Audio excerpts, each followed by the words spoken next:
Hello, welcome to episode 2. There's our blanket, excellent. Asymmetrical twist. Dropping and sinking up. Notice how So just notice. Joining us for the second episode next week. Namaste.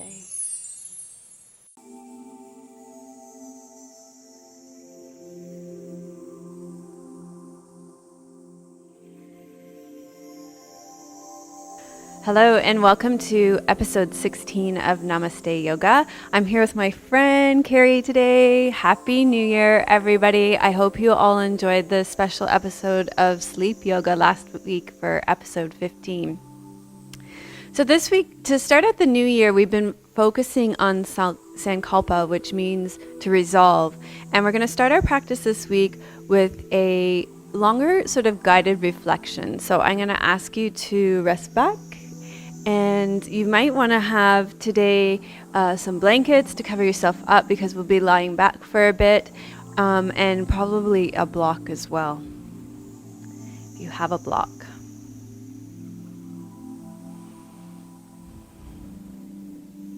Great. Okay. So let yourself settle in and become even a little bit more comfortable. Start by feeling the back of the body settling into the ground, feeling the stillness and support of the ground underneath you. And then bringing your focus to the breath as it comes in and out of the body.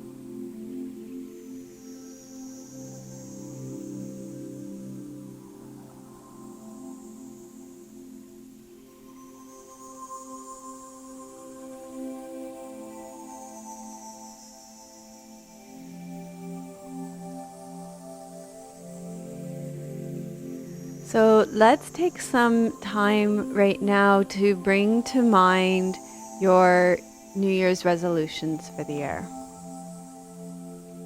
Just notice what they are.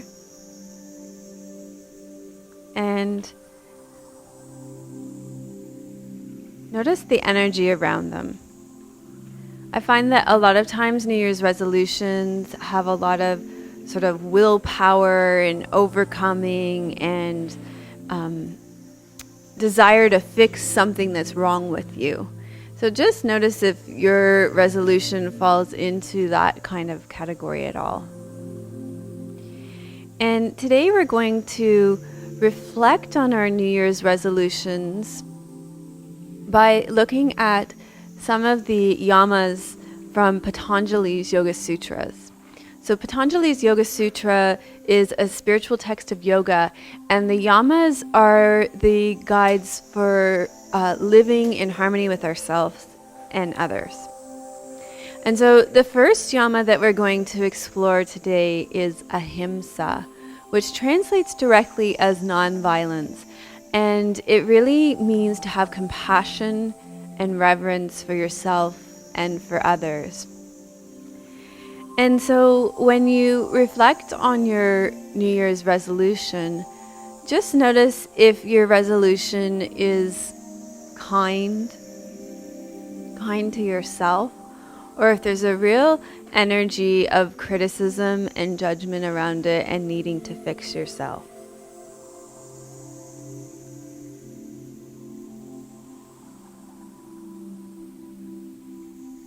And see if you can focus and shift that resolution in such a way that it affirms you rather than judges you, criticizes you, or makes you into somebody that's wrong or something that's not good enough that needs to be fixed. So for example, if your New Year's resolution was to lose weight, then perhaps a more compassionate way to reframe that would be, this year, I intend to nourish my body with healthy food.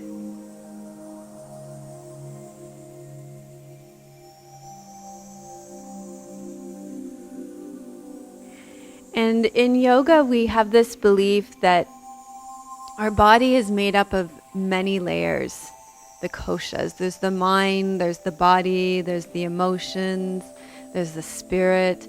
And at the very core of this, there's something called the Atman.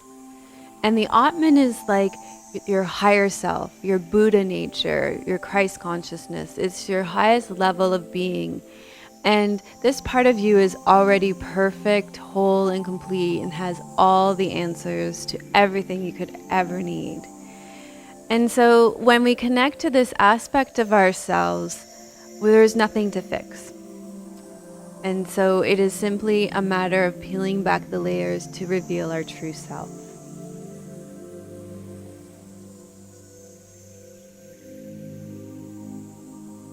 And then also it is important to note that your reflections, that your New Year's resolutions for the year could in some way reflect compassion and reverence for your mind and your body and your spirit.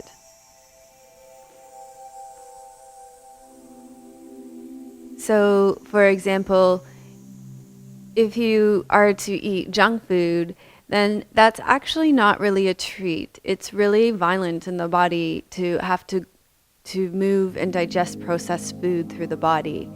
And so it would be much more compassionate to have a mango or cherries or berries, something that would still be a treat, but that would treat the body with reverence and compassion and really nourish the body.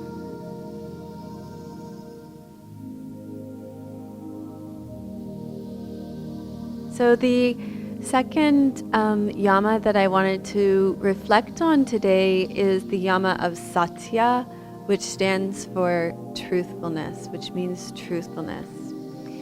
And I think when we're making our New Year's resolutions, it's really important that they line up with our values in a really honest way. So take some time to notice what is important for you and what it is that you value.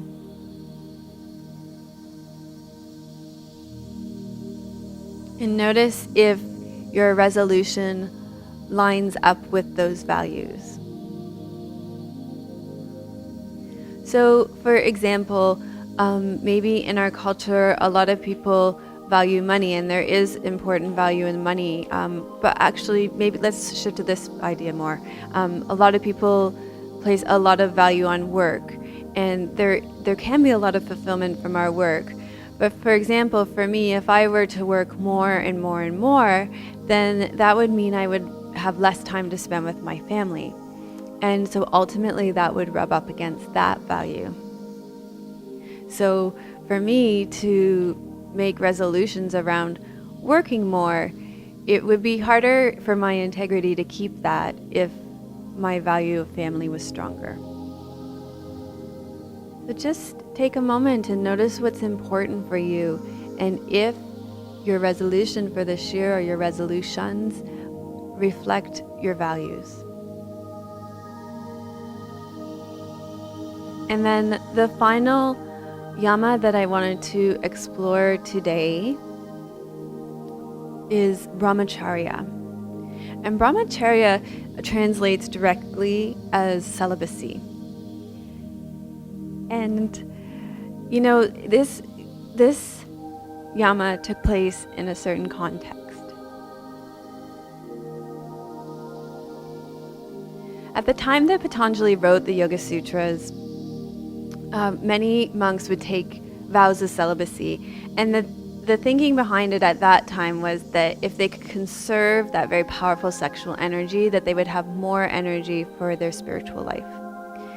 Now, in the context of our modern day living, I love how Nichala Joy Devi translates brahmacharya. She translates brahmacharya as living with balance and moderation so that we can experience a vital and energetic life. And so in the context of reflecting on your New Year's resolutions, notice if they encompass this quality of balance and moderation in order to tap into your vital energy. So for example, with New Year's resolutions, often what tends to happen is that there's anything but balance and moderation when we start the year. So we push our bodies too hard with exercise, we deprive our bodies too much with food, you know, whatever your resolution might be, we kind of go at it too hard rather than with balance and moderation so that we can sustain it for the entire year. And also, when you set your resolution, just notice if they contribute to balance and moderation in your life. So, we do many things that deplete our vital life force, from eating too much food to watching too much television, working too many hours, spending too much time in front of the computer. Even reading and studying too much depletes your vital energy. So maybe reconsider any ways that you could bring balance back to your intention for the year. And I encourage you, maybe over the next couple of days, to journal about this a little bit. Take some time to write in your journal about what it would mean to set an intention for the year that encompasses nonviolence, truthfulness, and balance and moderation. So when you're ready, we can start to gently stretch out. We're going to do some nice gentle shoulder releasing and releasing for the hips today to prepare for Eagle's Pose. So we'll start with the knees bent and the feet flat on the floor.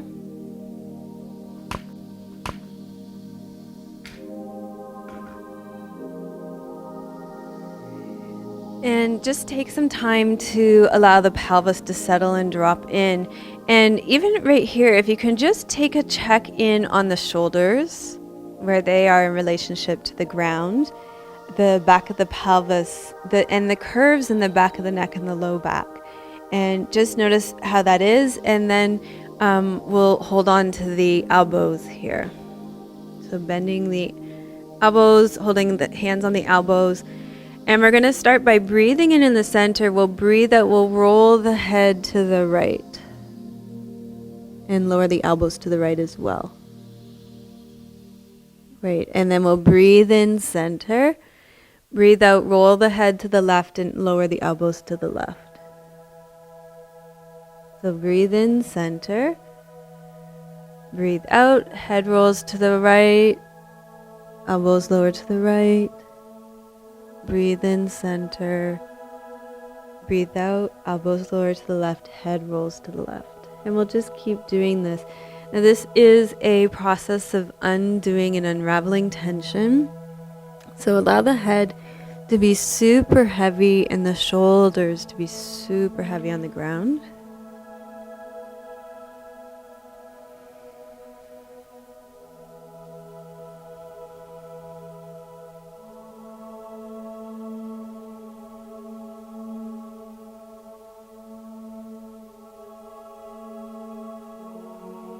And inhale back center. We'll keep the head in the center now and breathe out, lower the elbows to the right. And then breathe in center, elbows come back center.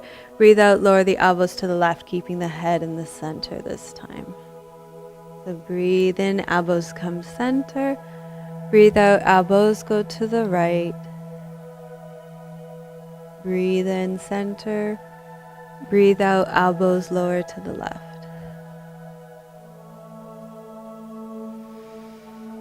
So back and forth.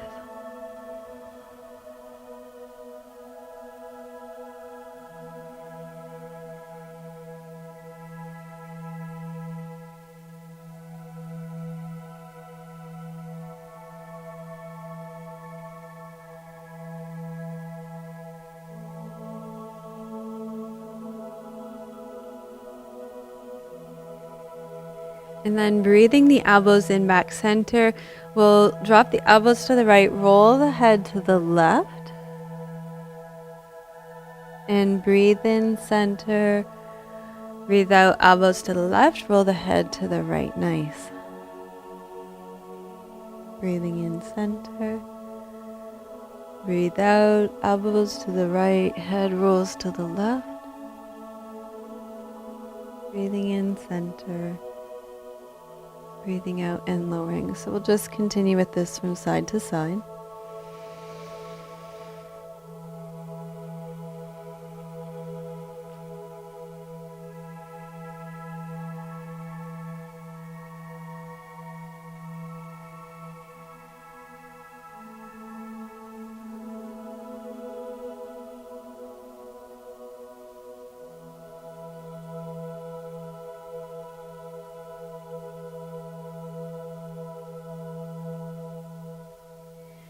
Great. And then we'll come back center.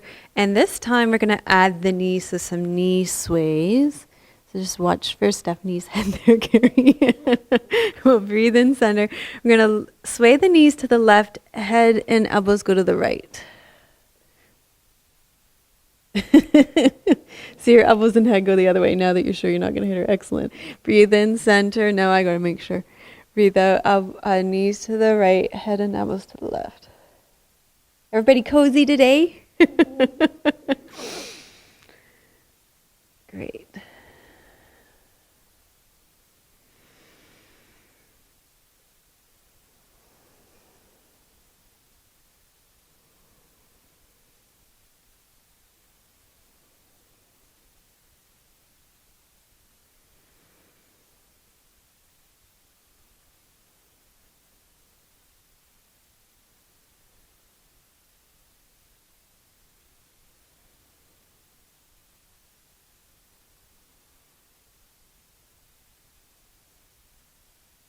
And then everything back center again. This time the elbows are going to go to the right, the head and knees are going to go to the left. And then breathe in center, elbows to the left, head and knees to the right.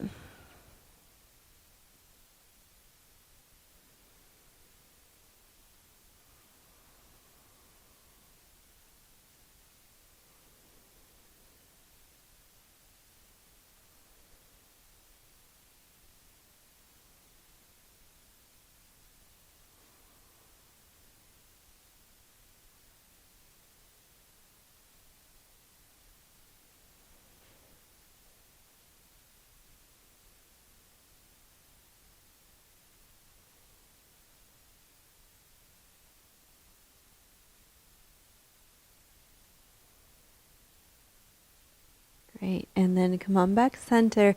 Take those arms down and I just want you to check in with the shoulders in relationship to the ground again. And also the space behind the back of the neck and the space in the low back and the floor. And just notice if all those curves have become a little more gentle now.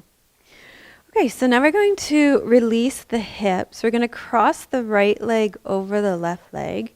You're going to really open up that right knee and draw the left leg in. So you're going to reach the right hand through, hold on the hamstring. And the right elbow is going to really open up that right knee. Great. So a lot of times I see people doing this pose with their leg way up here, which doesn't actually really do anything for the glutes. So make sure you've got deep flexion in the knees. You can also, if flexibility allows, hold on the shin, which is a little bit more too. And then you can say hello to your glutes and outer thigh muscles and just feel that intense sensation of releasing the tightness in the hips.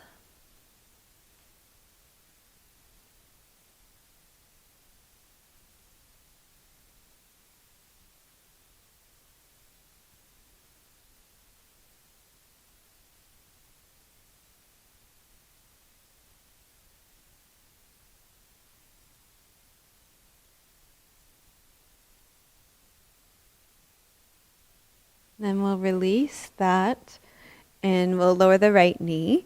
We're going to cross the left leg over the right leg, really opening up that left knee, and we'll bring the right leg in, reach through that keyhole. You're going to hold on the hamstring or the shin.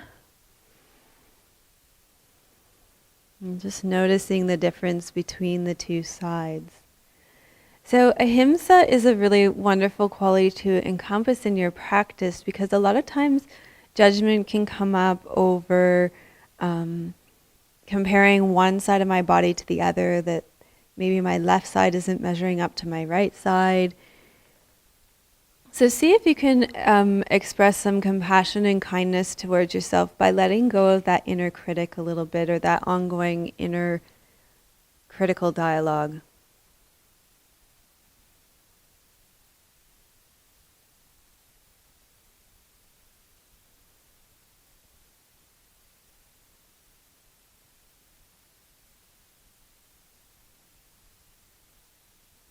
Okay, and then we'll release that leg And we're going to come into half recline hero's pose.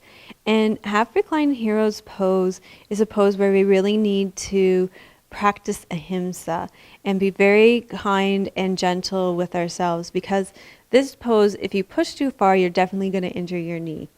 So be gentle, be very mindful of your knee in this pose. We're going to take the right foot up alongside of the body and internally rotate the right leg. Okay, and I'm going to get up and help Carrie and Stephanie with this.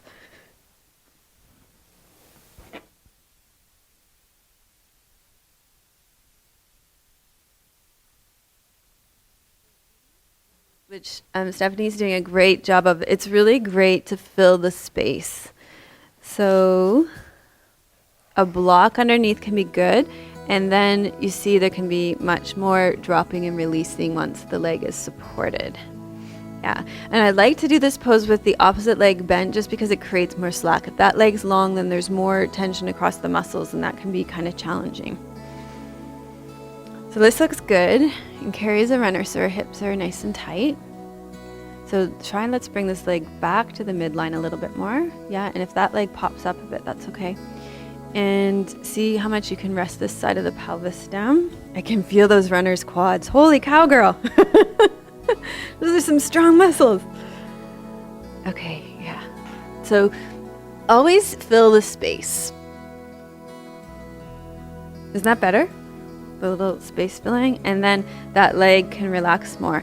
The other thing about this pose is that it's important to, rather than thinking about jamming that leg and that knee in particular down to the ground, you want to think about lengthening it long out of the pelvis. You okay?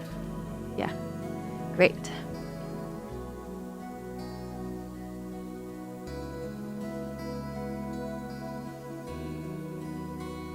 Okay, so let's just as mindfully as we came into this pose, come out nice and easily too.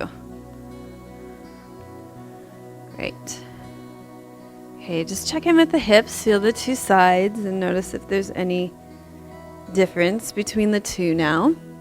And then let's internally rotate on the other side.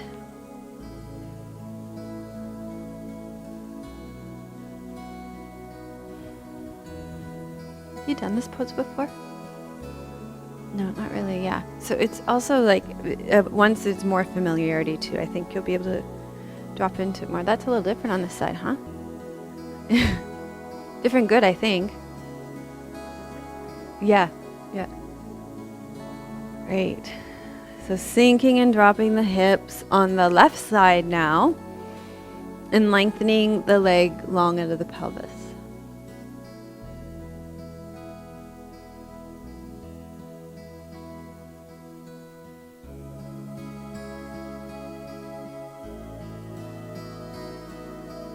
Okay, so very carefully coming out of the pose again. Great. And we are going to either roll to the side and come up onto all fours, or take your hand behind the knee and rock yourself up. So when we come up, we're going to do cat pose. So we'll have the hands underneath the shoulders, the knees underneath the hips. We'll exhale and round up through the back as you shift back, and then inhale, extend, and come forward. And just checking in, noticing how the shoulders feel, moving with breath.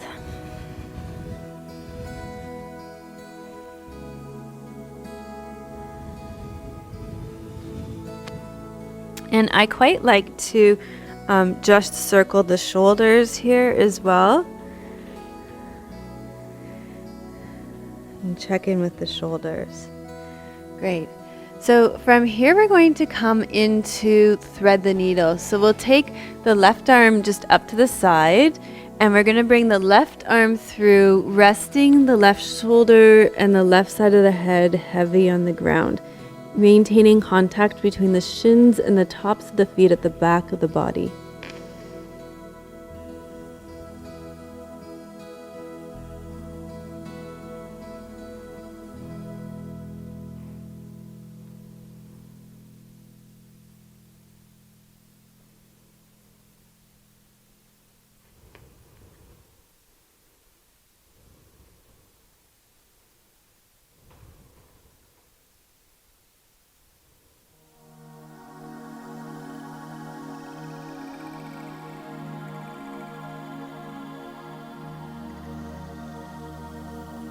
And then we'll come slowly out on that side. And let's just check in with the shoulders again by rolling them. Feel the difference between the left and the right shoulders. And then we'll bring the right arm up to the side, reaching that right arm through, resting the right shoulder, right side of the head, heavy on the ground.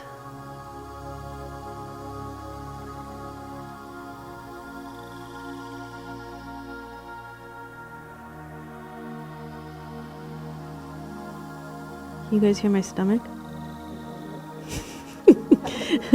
That would be my lunch, I think.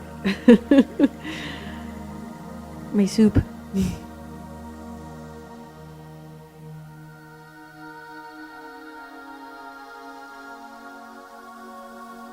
Okay, slowly out. I was telling Carrie just before the shoot, I made the most delicious soup for lunch today. It comes from a recipe book that I highly recommend. The restaurant's called Cafe Gratitude, and their cookbook's called I Am Grateful, and it was a carrot avocado soup. It was so yummy. So good. Okay, we're going to come into lunge pose. So coming up onto the knees, and I'll come with you guys, then that might look a little better. Let's walk the right leg through for lunge pose. Okay, so we've been talking about this week in class when we tend to come into this pose, tends to lean to the left, but I want you to really sink and drop through the right sit bone, and I find that just gets a little deeper into that hip flexor muscle if you do that.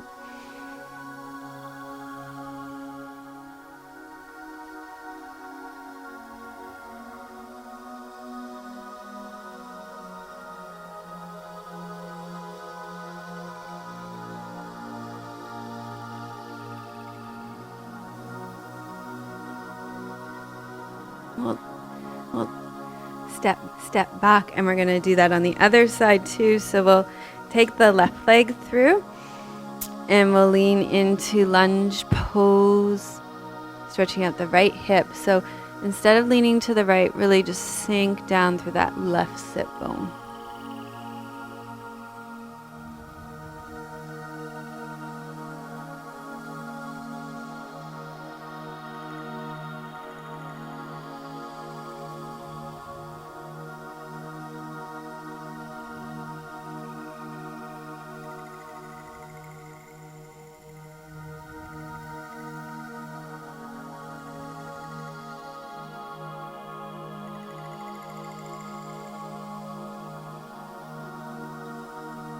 Okay, and then we're going to step back into downward facing dog. So hands underneath the shoulders, knees underneath the hips. We'll tuck the toes under at the back, pike the hips, and reach the heels toward the ground.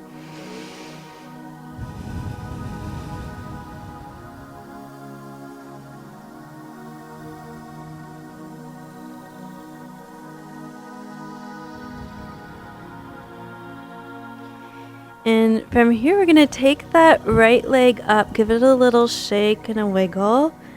And then I'm going to get you to bend the right leg and bring it through for pigeon pose. So the right heel is going to line up with the left hip bone. Okay, so in this pose too, what tends to happen is people sit down on the right side and then they fold forward. But as much as you can, and it's kind of hard to do this on your own without being able to see the back of your body, keep the hips square. Stay in the center and fold forward into pigeon pose to help release those hips a little bit more.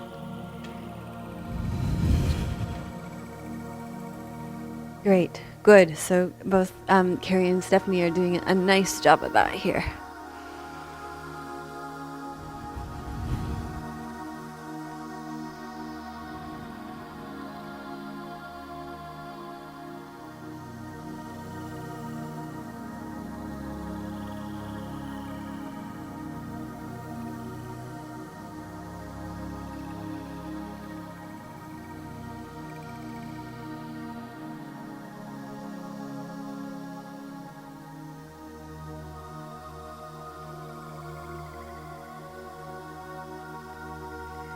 Okay, and then we'll step back. And we'll let's come into downward facing dog in between. And we'll bring the left leg up, give it a little shake and wiggle, and we'll bring that left leg through. The left heel lines up with the right hip bone, avoiding sitting on the left side. The left hip may be on the ground, but try not to lean to the left. Stay in the center. And rest forward.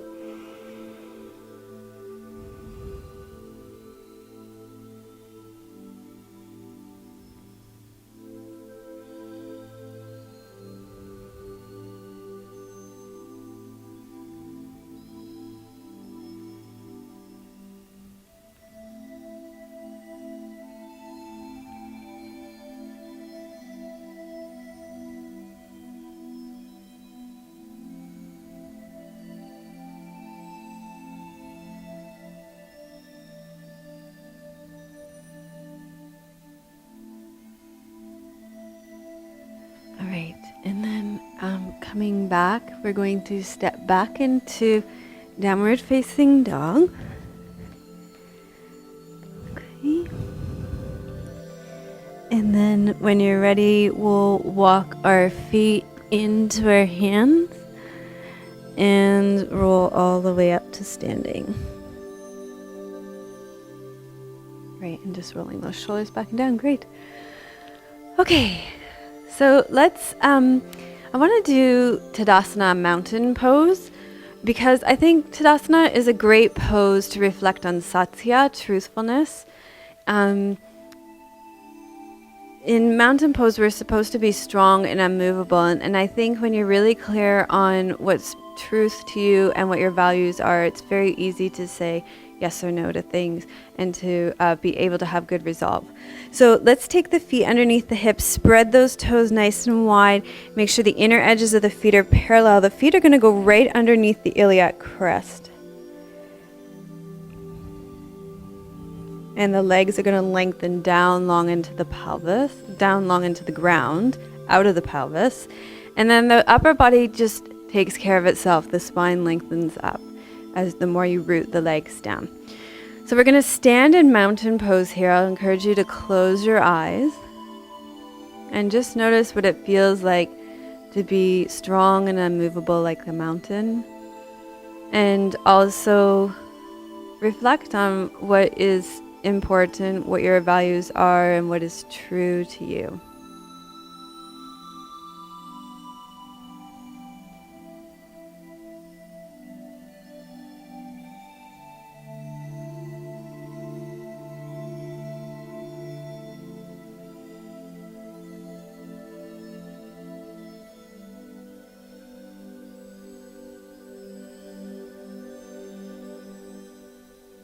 Okay, from here we're going to do some eagle's arms. So I'm going to get you, and today we're not going to mirror you at home because it gets really complicated in this pose. So listen carefully to lefts and rights.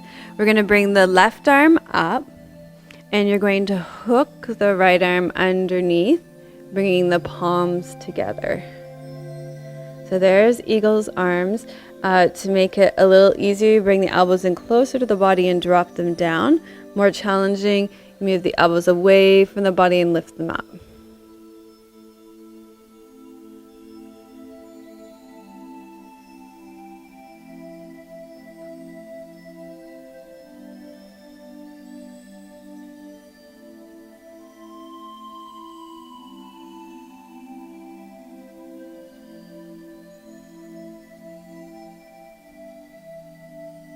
And then just release that and feel the difference between the two shoulders. And then we'll bring the right arm up and hook the left arm underneath for eagles on the other side.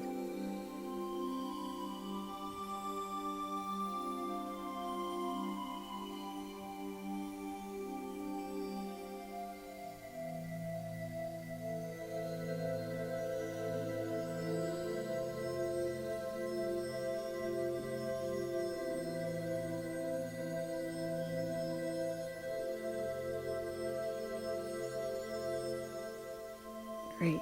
And then release that down. Maybe just roll the shoulders back and down. Okay, so today we're going to do Eagle's Pose, a nice long Eagle's Pose.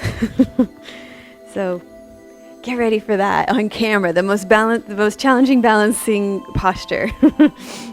No pressure, we'll be very compassionate with ourselves.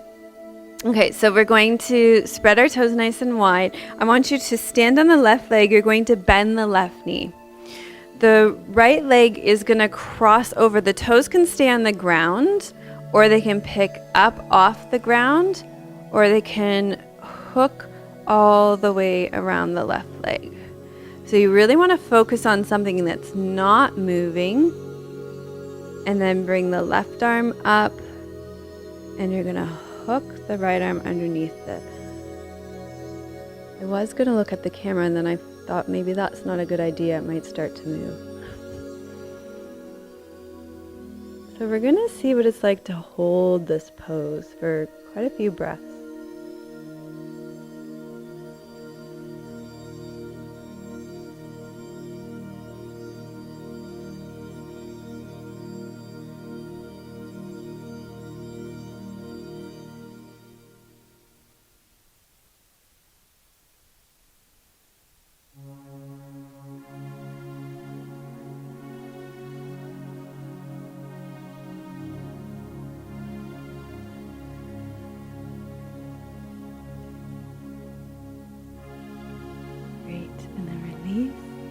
Okay, that was way too good. Very impressive. All right. Shall we try on the other side too?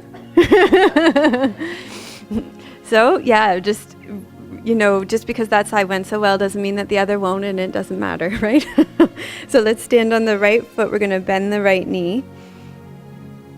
Left foot's going to come over. The toes can stay on the ground. You can have it lifted, or the foot can hook all the way around. And then we're going to bring the right arm up and hook the left arm underneath and find your point of focus.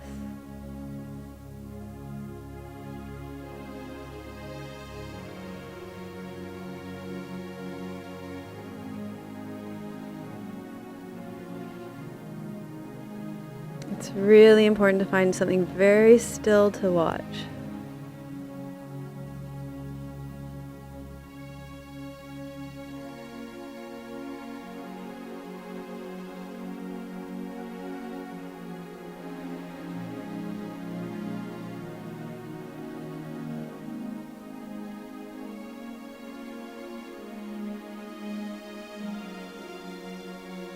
Okay, and then release that, and we'll roll the shoulders back and down.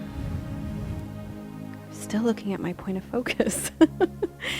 Okay, from here, so I think what's interesting about this pose too is that the kind of will that tends to get brought out by New Year's resolutions comes into this pose, right? It's like, I'm going to do this no matter what, right? So just notice, I mean, for me, that's absolutely what happens in this pose, is there's a lot of will and determination to make that happen. And so bringing some awareness to that kind of mental frame of mind can probably help to soften things a little bit more for me. Okay, so we're going to do legs up the wall.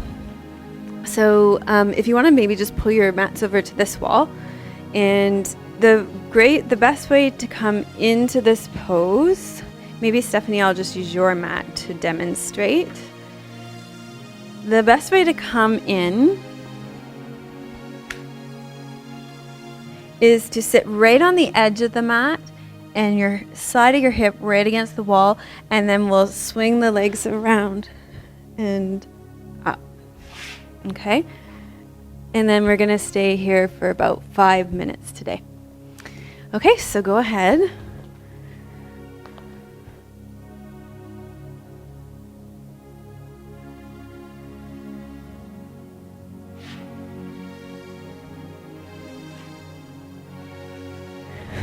And it's okay if your butt doesn't get right close to the wall, but putting the side of the hip right against the wall helps that.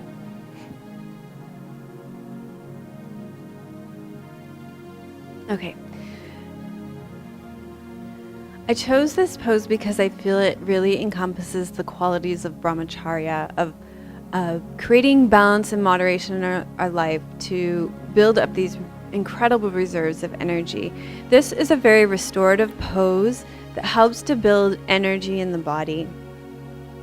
So it's a great pose in winter when things are really dark and quiet, and we tend to not have as much energy because we don't get as much sunshine. We aren't able to get outside as much here in Canada where it's colder. So this is a great pose to build up your energy reserves. It's also for the immune system, and it's great for the circulatory system as well. So the belief is that if we look after the body so that we have lots of physical energy, then we're able to access other levels of consciousness more easily. We're able to quiet our mind, and we're able to get to know our true self, our Atman, our higher self, our spiritual nature.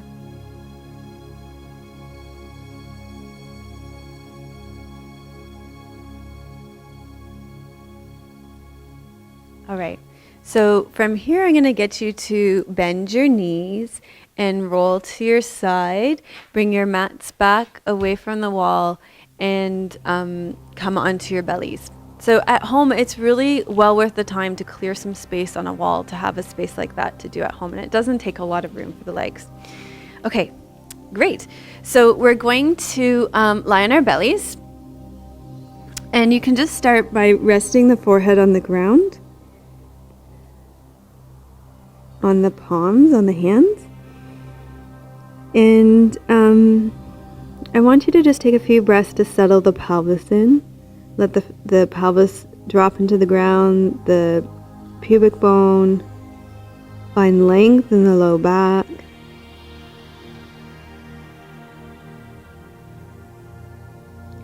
And then we'll take our arms out long in front of us, and I want you to walk the elbows back until they come underneath the shoulders.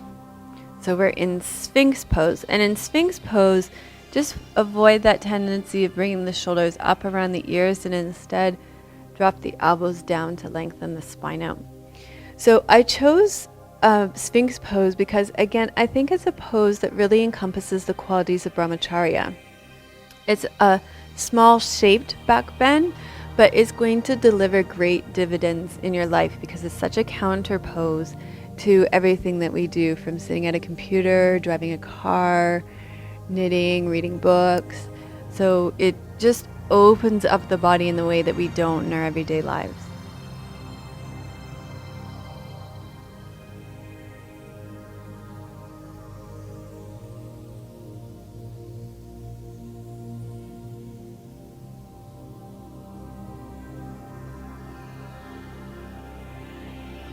And then from Sphinx Pose, we'll push back into Child's Pose.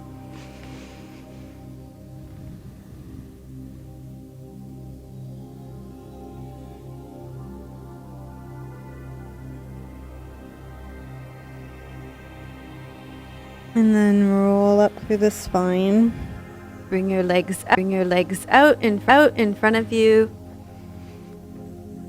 So sitting up nice and tall. Great. And from here, we're going to slide the right leg in and cross the right foot to the outside of the left leg. And just check that the full right foot is on the ground and the full right buttocks is on the ground. And then wrap the left arm around the right leg and lengthen the spine up.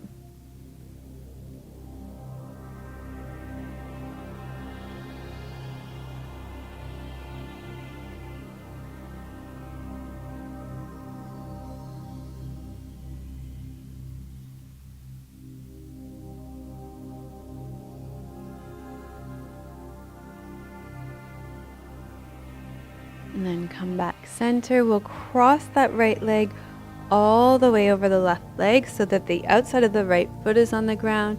Sitting up nice and tall, we'll breathe in, breathe out, and draw the belly forward over the legs. So this pose is quite challenging, especially if the legs are really tight. We've been working in class just a little bit with trying to take the hands behind you. This could be nice for you, Carrie. Take your hands and lengthen the spine. Yeah, nice. So you just get less compression in the lumbar that way.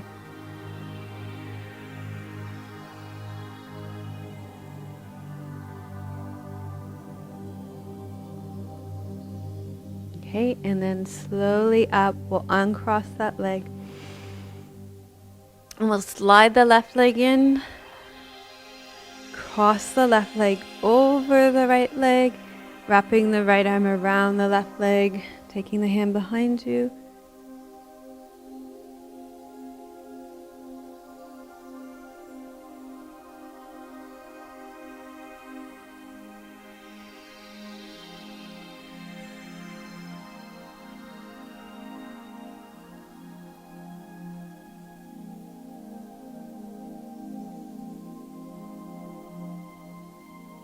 And then coming center, cross that left leg all the way over the right leg.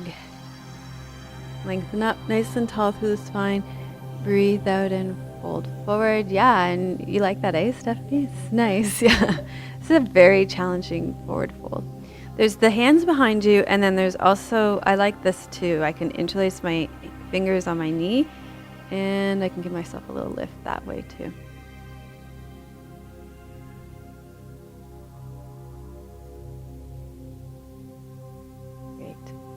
So let's just come to a cross-legged position. I'm going to encourage everybody at home to rest back for 5 to 10 minutes for Shavasana, and to take some time to just reflect on your practice today and any awareness or mindfulness that you had from a yoga posture or from our reflection at the beginning of the yamas and your resolve for the year. So thank you for joining us for episode 16 of Namaste Yoga. Namaste.